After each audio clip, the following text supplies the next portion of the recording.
A heated argument described as a, quote, shouting match happened in the West Wing today between two of the president's top aides, Chief of Staff John Kelly and National Security Advisor Ambassador John Bolton. That's according to two sources familiar with the argument who told our CNN's Caitlin Collins, who's here with us among our panel of experts. Caitlin, how serious was this argument and what was it about? Well, it got pretty ugly, and they were talking about that rise in border crossings. And, of course, that's a pretty common topic. It's something that infuriates President Trump. We saw him on Twitter today threaten to shut down the border. But what it got dramatic between was John Kelly and John Bolton today. They were arguing about this. It started in front of President Trump. It continued in the halls of the West Wing. They were shouting at each other. There was profanity.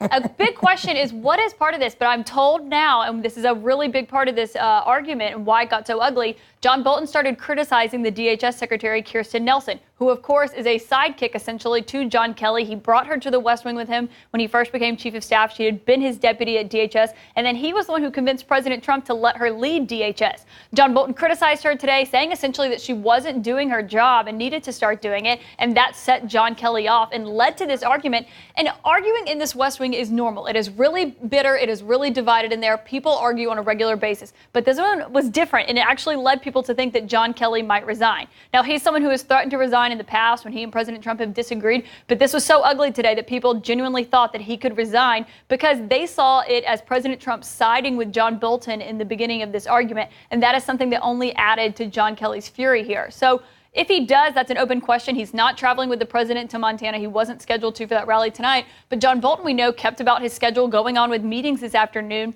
But this was a really ugly fight that startled people in this West Wing, and that actually says a lot because they see a lot of fights here. David?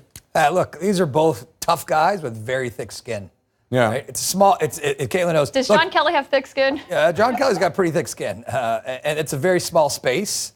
The West Wing is people think that watching the show on TV, it's just expansive. Oh, it's not. Yeah, it's very tiny. You can hear if there's an argument outside the West Wing, you could hear it standing in the briefing room. Yeah, exactly. It's pretty tight quarters, and so when you have much more than a hushed tone conversation, it can be heard. And look, these folks, neither of these guys, neither of these guys are shrinking violets. They're pretty forceful in their opinions, but I don't.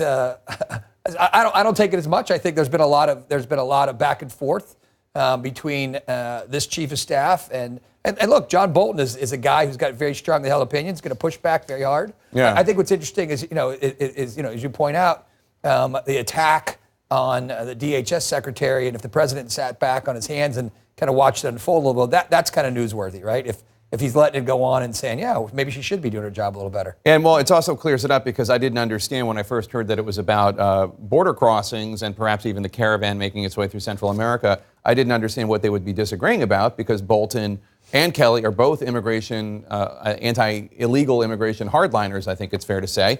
So this makes more sense that it has to do with a personnel matter. A personnel issue. Look, all this drama in the White House, Jake, and they say we can't put the women in charge. I'm just saying. I am just saying. Look, this is, I don't really know what's going on in this White House, but I can say if it is the fact that there's criticism of the DHS secretary, I would think there are members of Congress on the Hill that share that criticism of her. There are many members of Congress, from Kamala Harris on down, who have noted that she should step down because they think she's lied to Congress. I agree in that assessment. And that she has not been truthful with the American people when it comes to DHS's policy on what they are actually doing at the border. God forbid, forgive me, but I'm going to defend the Trump White House.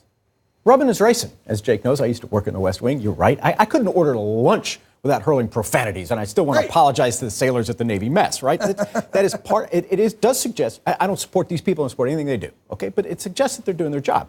But I think, Simone, you make a really powerful point, which is a president has to resolve that, but there has been no real oversight because the same party controls the Congress. And it would actually be healthier for the president, honestly, if there was some real oversight of whether DHS is doing a good job. That's part of why you have these explosions, because there is no outside oversight of what they're doing. But I have no problem with them cursing at each other in the halls of the West Wing. It's much more than just using some ugly words in an argument. It's much more complicated than that, because when John Bolton came into the West Wing, he had essentially as much power as John Kelly. That was when John Kelly had pretty much no influence with the president at that time, and he really empowered John Bolton, Larry Kudlow, and others to really, not have to operate, not have to answer to the chief of staff. And also, Bill Shine, isn't he like a new? Bill Shine is up there too. It's a little bit different, but yes.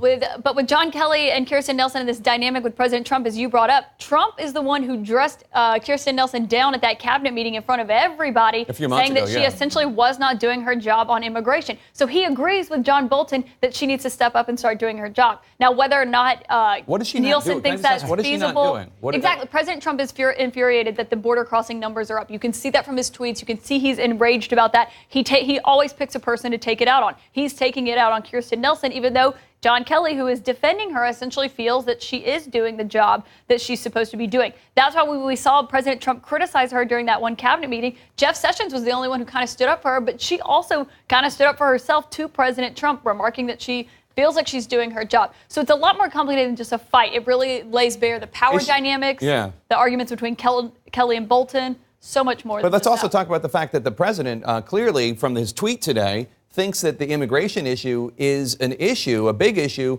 that could help drive Republican turnout in the midterm elections. I think the president and a lot of Republicans in their closing arguments in the midterms are using fear-mongering tactics to try to gin up their base, which I think is unfortunate. Look, if the president really doesn't think Kirstjen Nielsen is doing her job and he thinks she should be a little tougher, I remember during the Obama administration, the Homeland Security Secretary went down to Honduras, went down to the South American countries. Jay Johnson. Johnson gave speeches in the native language, in Spanish, in the native language. They placed ads that said, don't come down. Now, there's valid criticism of that. But what I'm saying is the Trump administration ain't even done a little bit. You know what I'm saying? Like, it's not enough to just say, don't come here. What due diligence is the Trump administration doing? And they're also threatening to snatch aid. How is that helpful to the folks in Honduras? The president, just to explain, the president saying today that if this caravan doesn't stop, the president's going to cut off foreign aid to Central American countries. Listen, it's a serious crisis. This is a refugee crisis, not an immigration crisis. Right? The problem lies in these home countries, right? El Salvador, Honduras, Guatemala. These places, people aren't fleeing just for jobs. They're fleeing for their lives. And to the extent that that's not addressed, they're going to keep coming.